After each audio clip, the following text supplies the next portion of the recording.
So good morning, plus one commerce.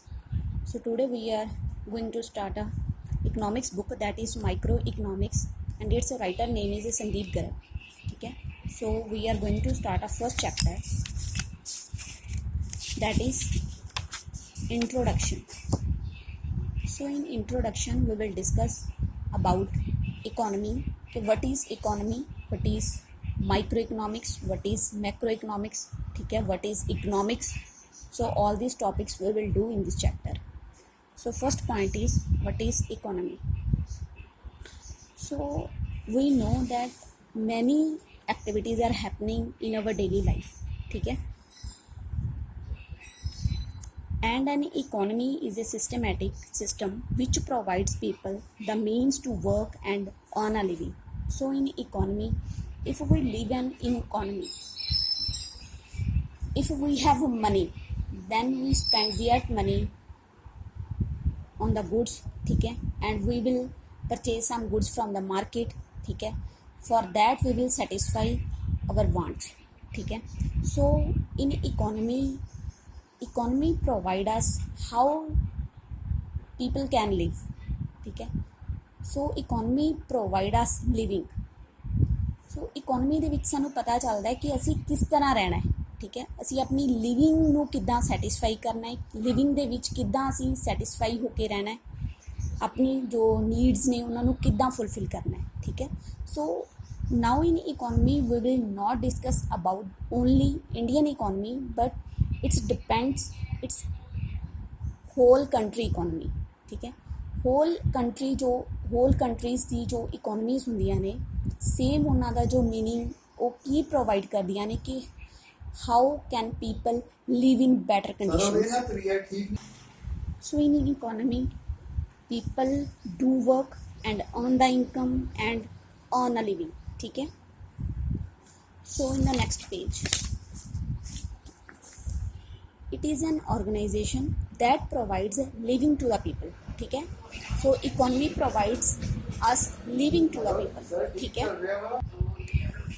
So in resources, through the resources goods are produced, and through that goods people want will be satisfied, ठीक है. For example, if Indian economy consists of all sources of production in agriculture, industry, transport and communications, banking etc, ठीक है.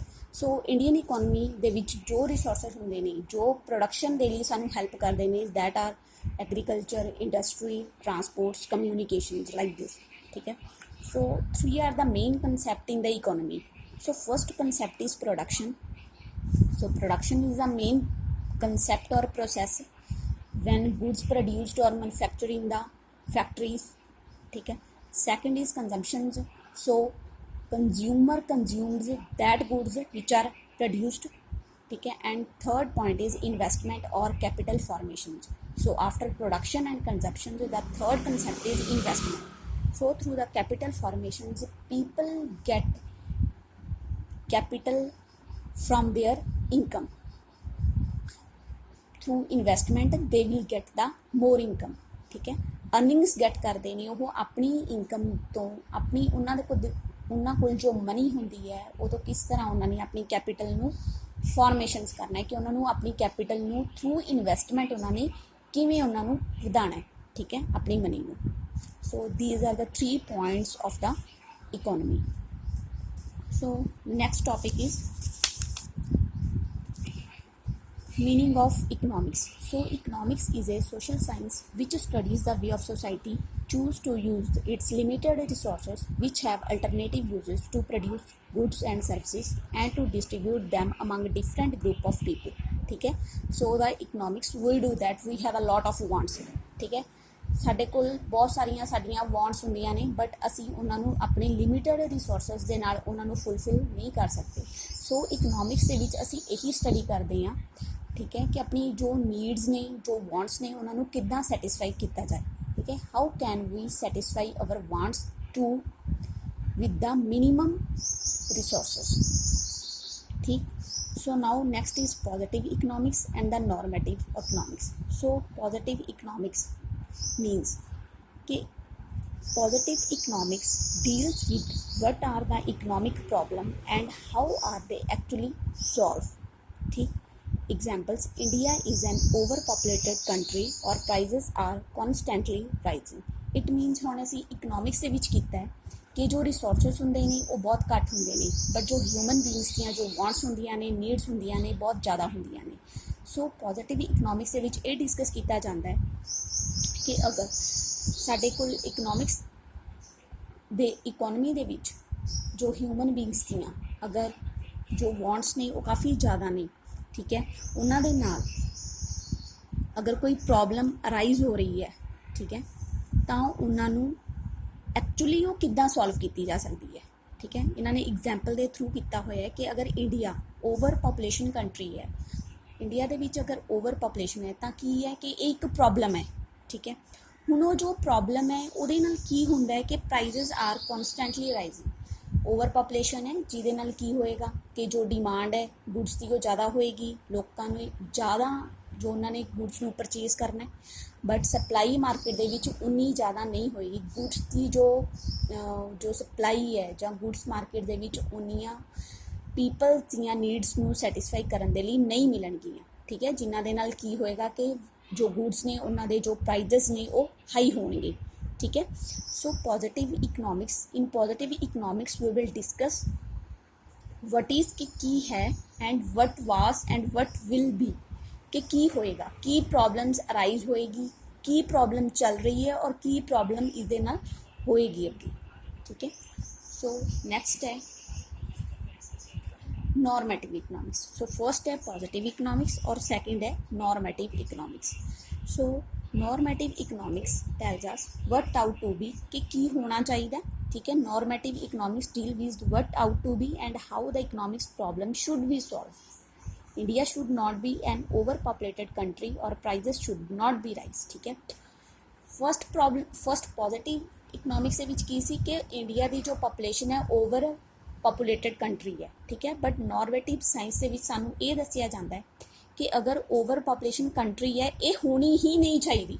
ਠੀਕ ਹੈ, over population ਨਹੀਂ ਹੋਣੀ ਚਾਹੀਦੀ। ਸੋ ਇਹ ਨਹੀਂ ਹੋਏਗੀ ਤਾਂ ਸਾਨੂੰ ਜੋ ਪ੍ਰੋਬਲਮ ਪ੍ਰਾਈਜ਼ਿੰਗ ਹਾਈ ਦੀ ਜਾਂ ਰਾਈਜ਼ਿੰਗ ਦੀ ਜੋ ਪ੍ਰੋਬਲਮ ਹੈ ਉਹ ਸਾਨੂੰ ਫੇਸ ਹੀ ਨਹੀਂ ਕਰਨੀ ਪਏਗੀ।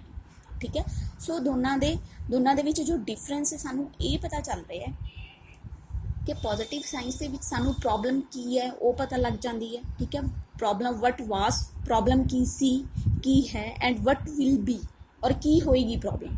ਠੀਕ ਹੈ, ਬਟ ਇਨ ਨੋਰਮੇਟਿਵ ਸਾਇੰਸ ਦੇ ਵਿੱਚ ਵਟ ਆਊਟ ਟੂ ਬੀ, ਕੀ ਹੋਣਾ ਚਾਹੀਦਾ ਸੀ। ਠੀਕ ਹੈ, ਵਟ ਸ਼ੁਡ ਹੈਪਨ, ਕੀ ਹੋਣਾ ਚਾਹੀਦਾ, and what should have happen. ਠੀਕ ਹੈ, ਸੋ ਇਹ ਸਾਨੂੰ ਦੱਸਦਾ ਕਿ what ought to be, what should happen and what should have happen, ਕਿ ਇਸ ਤਰ੍ਹਾਂ ਹੀ ਹੋਣਾ ਚਾਹੀਦਾ ਜਿਹਦੇ ਨਾਲ ਕਿ ਸਾਨੂੰ ਪ੍ਰੋਬਲਮ ਫੇਸ ਹੀ ਨਾ ਕਰਨੀ ਪਏ। ਠੀਕ, ਸੋ ਇਕਨੋਮਿਕਸ ਨੂੰ ਜੋ ਪੋਜ਼ੀਟਿਵ ਔਰ ਨੋਰਮੇਟਿਵ ਦੋ ਤਰ੍ਹਾਂ ਦੇ ਇਹਨਾਂ ਨੂੰ ਕਨਸੈਪਟਸ ਦੇ ਨਾਲ ਇਹਨੂੰ ਕਲੀਅਰ ਕੀਤਾ ਗਿਆ। ਸੋ ਨੈਕਸਟ ਹੈ ਇਹਨਾਂ ਦਾ ਡਿਫਰੈਂਸ ਮੀਨਿੰਗ ਹੈ it deals what is or how the economics problem are actually solve, but it deals with ought to be or how the economic problem should be solve.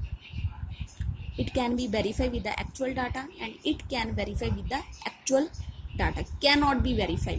ठीक है, purpose की ਹੁੰਦਾ है, it aims to make real description of an economic activity and it aims to determine the ideas.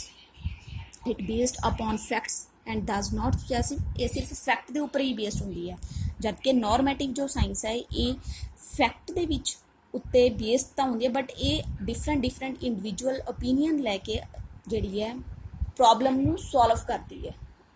So it does not give any value judgement, ਜਦਕਿ ਸਾਨੂੰ normative science ਇੱਕ value judgement provide ਕਰਦੀ ਹੈ ਕਿ problem ਕਿਸ ਤਰ੍ਹਾਂ solve ਹੋਣੀ ਚਾਹੀਦੀ ਹੈ। How can we solve our problem. So prices in an Indian economy are constantly rising. ਠੀਕ ਹੈ, and India should take steps to control rising prices. So there are inequalities of income in our economy. ठीक है, ये ਦੱਸਦੀ ਹੈ ਕਿ ਸਾਡੀ economy ਦੇ ਵਿੱਚ ਜੋ ਇਨਕਮ ਦੇ ਵਿੱਚ ਇਨਇਕੁਐਲਿਟੀ ਹੈ ਕਿ ਡਿਫਰੈਂਟ ਇਨਕਮ ਹੈ ਹਰ ਇੱਕ person the, but income ਇਨਇਕੁਐਲਿਟੀ should be ਰਿਡਿਊਸਡ। ਨੋਰਮੇਟਿਵ ਦੇ ਵਿੱਚ ਇਹ ਸਾਨੂੰ ਦੱਸਿਆ ਗਿਆ ਹੈ ਕਿ ਇਹ ਰਿਡਿਊਸ ਹੋਣੀ ਚਾਹੀਦੀ ਹੈ। ਠੀਕ ਹੈ, ਸੋ ਪੋਜ਼ਿਟਿਵ ਦੇ ਵਿੱਚ ਸਾਨੂੰ ਪ੍ਰੋਬਲਮ ਕੀ ਸੀ ਔਰ ਪ੍ਰੋਬਲਮ ਕਰੰਟਲੀ ਕੀ ਚੱਲ ਰਹੀ ਹੈ, ਬਟ ਨੋਰਮੇਟਿਵ ਸਾਇੰਸ ਦੇ ਵਿੱਚ ਕਿ ਅਗਰ ਕੋਈ ਇਹ ਪ੍ਰੋਬਲਮ ਹੈ ਤਾਂ ਇਹ ਕਿਉਂ ਹੈ ਔਰ ਕੀ ਸੁਜੈਸ਼ਨਸ ਨੇ ਕਿ ਜਿਹਦੇ ਨਾਲ ਇਹ ਪ੍ਰੋਬਲਮ ਅਸੀਂ ਸੋਲਵ ਕਰ ਸਕਦੇ ਹਾਂ, ਠੀਕ ਹੈ। ਸੋ ਨਾਓ ਵੀ ਹੈਵ ਡਨ ਕਿ ਵਟ ਇਜ਼ ਇਕਨੋਮਿਕਸ ਦੇ ਵਿੱਚ ਇਹ ਦੱਸਿਆ ਜਾਂਦਾ ਹੈ ਕਿ ਇਕਨੋਮਿਕਸ ਦੇ ਵਿੱਚ ਵੀ study in the whole economy, ਅਸੀਂ ਹੋਲ ਇਕੋਨਮੀ ਦੀ ਸਟੱਡੀ ਕਰਦੇ ਹਾਂ, ਠੀਕ ਹੈ। ਔਰ ਇਹਦੇ ਵਿੱਚ ਇਹ ਦੇਖਿਆ ਜਾਂਦਾ ਹੈ ਕਿ ਸਾਡੇ ਕੋਲ ਜੋ ਰਿਸੋਰਸਿਸ ਨੇ ਉਹ ਘੱਟ ਹੁੰਦੇ ਨੇ, ਇਨਕਮਸ ਘੱਟ ਹੁੰਦੀਆਂ ਨੇ, ਠੀਕ ਹੈ, ਬਟ ਸਾਡੀਆਂ ਲੋੜਾਂ ਨੇ, ਜੋ ਵਾਂਟਸ ਨੇ, ਨੀਡਸ ਨੇ, ਉਹ ਬਹੁਤ ਜ਼ਿਆਦਾ ਹੁੰਦੀਆਂ ਨੇ ਔਰ ਉਹਨਾਂ ਨੂੰ ਆਪਾਂ ਕਿੱਦਾਂ ਸੈਟਿਸਫਾਈ ਕਰ ਸਕਦੇ ਹਾਂ ਵਿਦ ਲਿਮਿਟਡ ਰਿਸੋਰਸਿਸ, ठीक। So now next topic is microeconomics and macroeconomics।